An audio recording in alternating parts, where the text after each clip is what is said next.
दोस्तों नमस्कार, आप देख रहे हैं रोहतास की आवाज।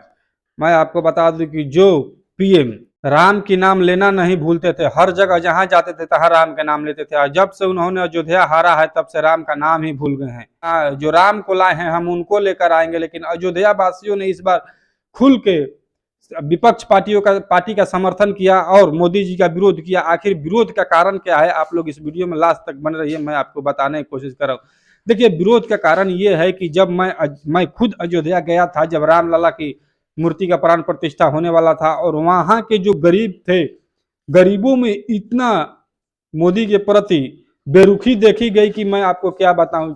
जिस गरीब को रहने का जगह नहीं था, बस केवल एक मकान ही था, उस गरीब को रोड बड़ा करने के चक्कर में और रोड के स्पेस ज्यादा देने के चक्कर में गरीबों को वहां से हटा दिया गया।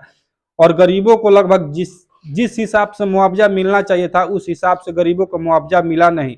और इससे वहां के गरीब गरीब वर्ग के लोग जितना भी थे वो बहुत सारे नाखुश थे। और लगभग आपको पता होगा कि उस जितने भी रोड को चौड़ीकरण किया गया था दोनों तरफ से, लगभग 20 से 25 फीट रोड का चौड़ीकरण किया गया था, उसमें दोनों तरफ से लंबी लंबी जो सड़कें बनी थी उसमें कहीं ना कहीं बहुत सारे गरीब वर्ग के ही लोग थे जिनका घर गया था, उनका बसेरा उजड़ गया था। लेकिन बीजेपी सरकार वहां की और प्रधानमंत्री मोदी और योगी जी मिलकर उनको बहुत दूर, अयोध्या शहर से बहुत दूर, उनको कहीं पूरी देहात में ले जाके जमीन दिलवाने का काम कर रहे थे। लेकिन उस हिसाब से नहीं दिलवाने काम कर रहे थे। उन लोगों का कहना था कि हम घर का पैसा दे रहे हैं, मुआवजा दे रहे हैं और जमीन कहीं और आपको दे देंगे। लेकिन घर का उस हिसाब से जो घर टूटा उस हिसाब से उसका पैसा भी नहीं मिला, और जमीन का भी अभी तक कुछ हिसाब नहीं हुआ, कितने को मिला कितने को नहीं मिला। और कर्मचारी के बीच में आप लोग जानबे करते हैं कि कर्मचारी के हाथ में जो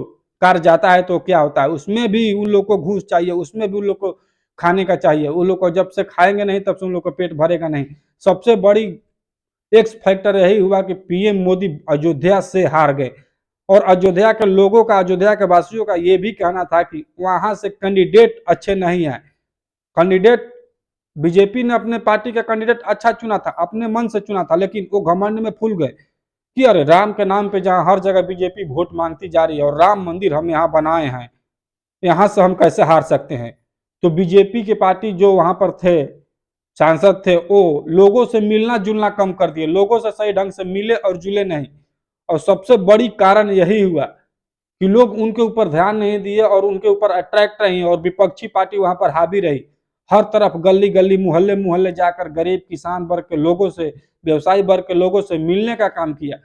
और यही कारण है कि विपक्षी पार्टी के ऊपर लोगों का ज्यादा भरोसा था और लोगों ने ज्यादा भरोसा दिखाया और वहां पर मोदी को एक तरफा लोगों ने हराने का काम किया। क्योंकि आप लोग देखते हैं कि अगर बीजेपी पार्टी जहां से लड़ रही थी हर जगह वहां पर मोदी का नाम लिया जा रहा था, वहां के सांसद का नाम नहीं लिया जा रहा था, वहां के सांसद के नाम पर वोट नहीं मांगा जा रहा था। इसीलिए मैं बार बार मोदी जी का नाम ले रहा हूं। वहां पर मोदी जी के नाम से ही वोट मांगा जा रहा था। जैसे काराकाट लोकसभा में हुआ, काराकाट लोकसभा में उपेंद्र कुशवाहा 5 साल कुछ नहीं किए थे, लेकिन वहां पर भी जब वो चुनाव प्रचार आ रहे थे तो उनका कहना था कि मोदी है तो मुमकिन है, मोदी हैं तो मोदी को देखते हुए लोग हमको वोट करेंगे और हम जीतेंगे। लेकिन आप देख सकते हैं काराकाट वासियों ने क्या किया उनके साथ। तीसरे स्थान पर दौड़ के चले गए, उनसे पहले पवन सिंह चले गए। राजा राम लगभग 1,20,000 वोटों से जीत जीत दर्ज की है केवल उपेंद्र कुशवाहा से। तो मोदी, अगर जहां भी जीत हुआ है तो वहां पर मोदी का श्रेय जाता है, तो जहां भी हार हुआ है वहां पर भी मोदी का श्रेय, वहां पर भी मोदी को श्रेय लेना पड़ेगा और मोदी जी को ही वहां पर भी दोषी बनना पड़ेगा।